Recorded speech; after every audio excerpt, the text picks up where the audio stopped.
Hey y'all, how y'all doing? So, sometime a little back, I did a video on using your solar return chart to help you set goals for yourself in your personal solar year.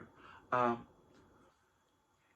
and the way I was saying to do this was to take your placements, uh, planet, sign, house, string together your keywords into a sentence and then change that sentence into a goal rather than a prediction. So in this part two, I want to share with you some of the placements I had in my solar return back in September and the goals that I wrote for myself based on those placements.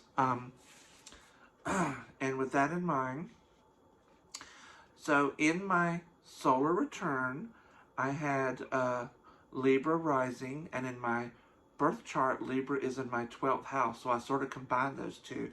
And the goal I wrote from that was to develop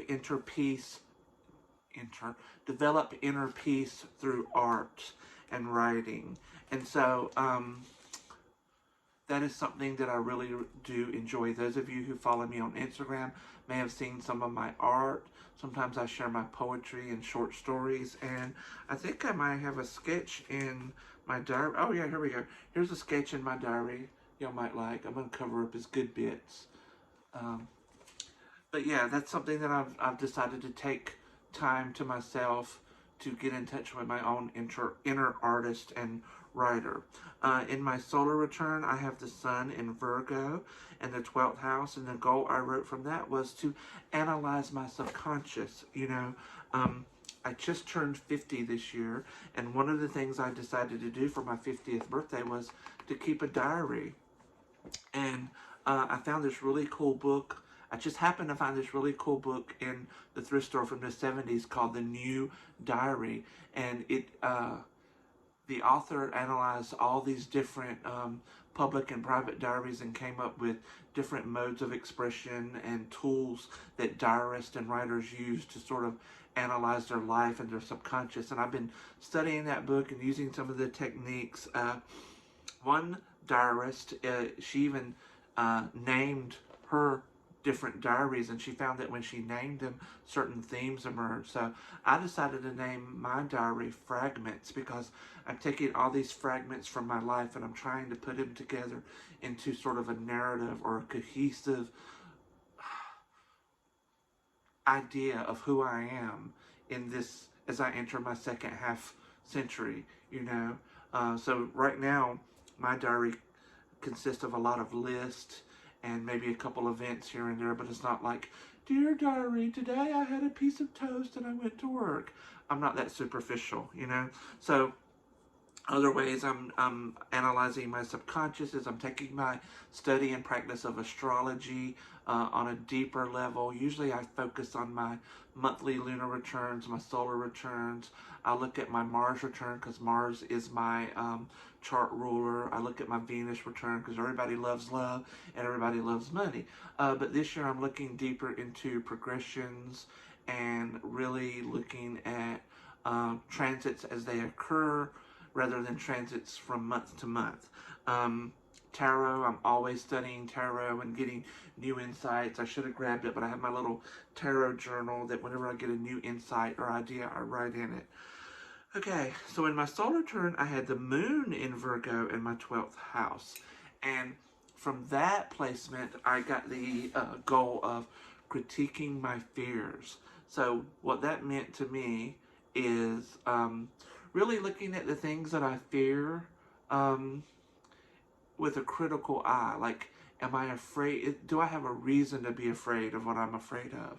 Or am I just letting my feelings override my thoughts and reaction? And if I am afraid of something, why am I afraid of it? For example, I'll just be honest.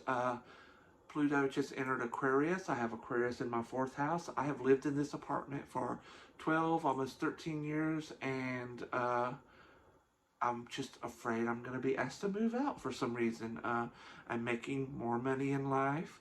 My rent may go up. It may not go up. They may say that I make too much money to live here. I don't know. And if I do leave here, I don't know where I'm going to go because the area I live in right now, there's not a lot of inventory. Uh, Again, Mercury in the 12th house. I had a lot of 12th house placements this year. Mercury in the 12th house. I wrote Mercury and Virgo in the 12th house. So for that, I wrote practice affirmations. And that sort of goes with my critiquing my fears. That is one of the practices in the diary. And I think I covered this in a previous video somewhere where you write out a fear, and then to get over that fear, you write an affirmation. So you might say, oh, I'm afraid I'm going to never be in a relationship. So you might flip that script and write an affirmation that says something like, I am attracting a relationship, just to keep it simple. You can go a little bit better than that. Let's see. For Venus, I had Venus in Leo in the 11th house, and the goal I wrote for myself was value loyal friends. And honesty, today is January the 22nd. In all honesty, I have been looking at my friendships and why am I friends with this person who says they don't trust me? Why am I friends with this person who, they only want to do nice things for me when there's something in it for them? Why do I want to be friends with someone who uses me as a placeholder for someone else in their life? Why do I want to be friends with someone who uses jokes or the guise of jokes to put me down and say hurtful things to me? But I'm only joking. And I actually did in the last couple of days cut a couple people out of my life, and I'm deepening my friendships with people who bring an equal effort to the relationship. For Mars, I had Mars in Libra in the 12th house, and for that, I wrote, treat myself fairly. I am a Virgo, I am a critic, I can be my own worst enemy. And I decided with that goal to give myself the benefit of the doubt that I would give to other people. Not to deprive of myself of joys and pleasure in life, because those things are important to us. Jupiter in Taurus and the 8th house. For that, I wrote the goal of make slow, steady changes, because we find that if people make a lot of changes in their life and they try to make them quickly and go cold turkey on some things, they don't tend to last. So on important things, in areas where I want to grow, that's the Jupiter, I want to make slow, steady changes. Then I had Saturn in Pisces in the 6th house, and I wrote, take a practical approach to spirituality and the mundane. So we have Saturn, which is very disciplined, and Pisces, which is spiritual, and the 6th house, which is being of service to others. So it's like my goal was to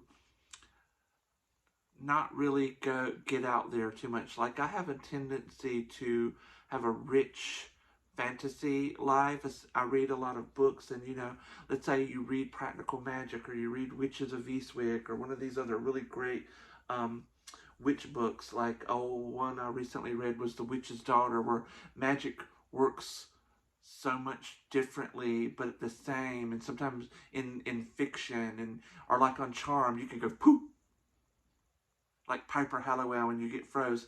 That doesn't really happen, but some people seem to think they can aspire to that. I know, was it Ed Fitch in his books who was telling people how to start fires with their mind by soaking cotton balls in alcohol and concentrating it? I mean, maybe that's possible, maybe it's not, but my goal is to be more practical with my magic, to have my magic and my spirituality be of service to me and the people around me, and that's that 6th house influence. I also had Uranus in Taurus in the 8th house, and the goal I wrote about that was to strongly and stubbornly rebel against taboos. And for me, that plays out in, how do I say this?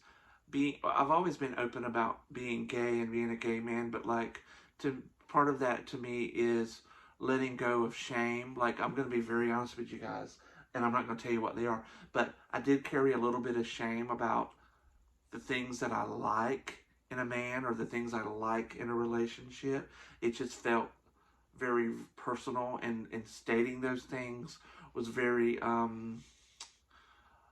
felt like put me in a vulnerable state, opening up. So it's like I want to rebel against this taboo of shame. Um, I'll just go ahead and tell you, I like a guy who's very aggressive. I don't like some weak wimp. Um, Neptune in Pisces in the 6th house.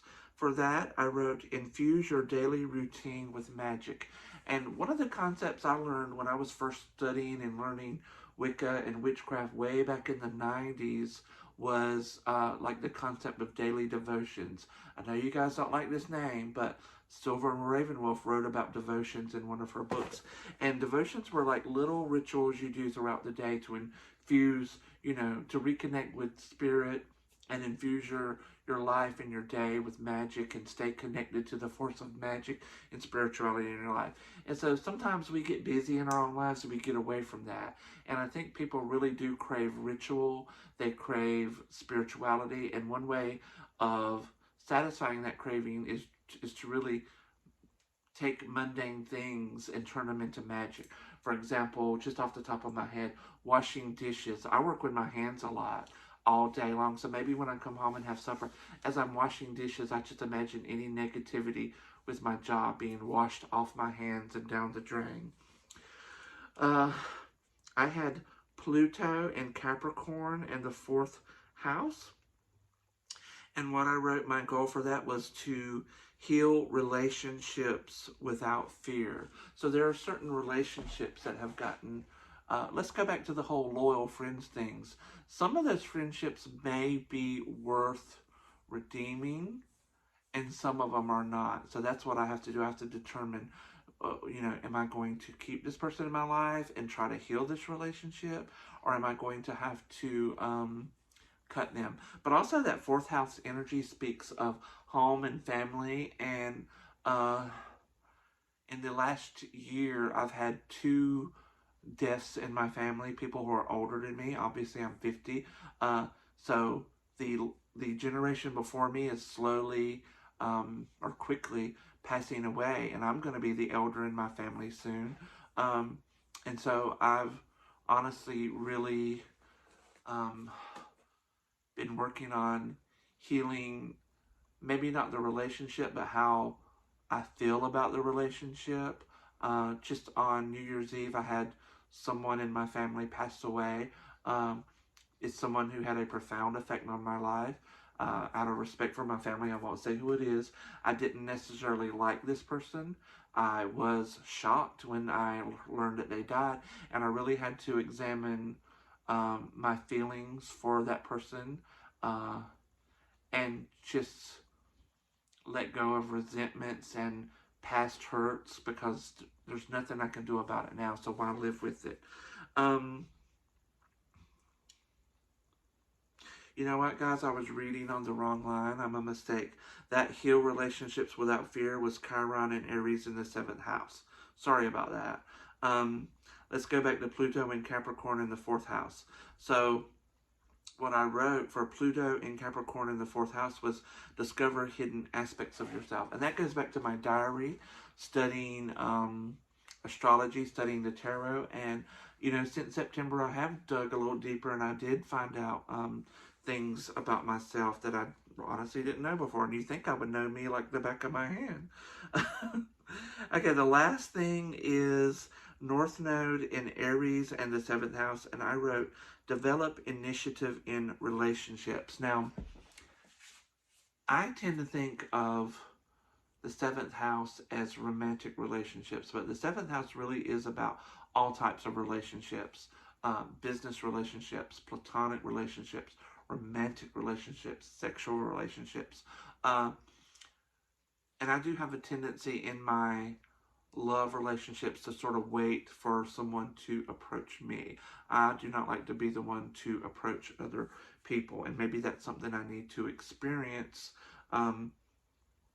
in my life, in that aspect of my life as far as love. But as far as friendship goes, I do also usually hang back until I get to know a person a little bit more before I try to be friends or have any type of relationship with that person. But astrologically, this is my year to be to have a little bit more initiative in my relationship, to plan things, to reach out to people, and not necessarily people I see every day in social media.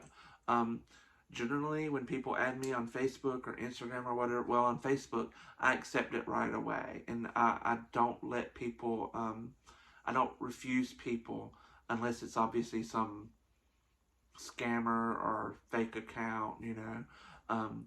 But there are people on social media who I like. I respect their work. I want to be friends with them as much as you can be online, but I would always hold back out of maybe some fear of rejection. So I am, you know, doing that thing where I send them a friend request or I make a comment on the Instagram post and I give them a compliment. I tell them, oh, I loved your book. I loved what you said about this subject. I loved your thoughts on this subject. How do you feel about this? And having more initiative in building those friendships and relationships. Anyway, that is part 2 of using your solar return to create goals for yourself. If you want to go back and rewatch that video, you don't have to go this deep with every one of your placements. You can focus on maybe your big 3. And if your birthday is not coming up until June, July, August, November, and you don't want to go back to your last birthday and start now, you can pull up a progression chart for the day you want to start at. It's still early in January. You can go back to January 1st, pull up a progression chart for you for that day, and let that be, and then use that chart to build your goals for 2024. Anyway, use the comment section. Let me know how you're using your placements to set goals for yourself. And again, I hope you like this video. Have a good night, everybody.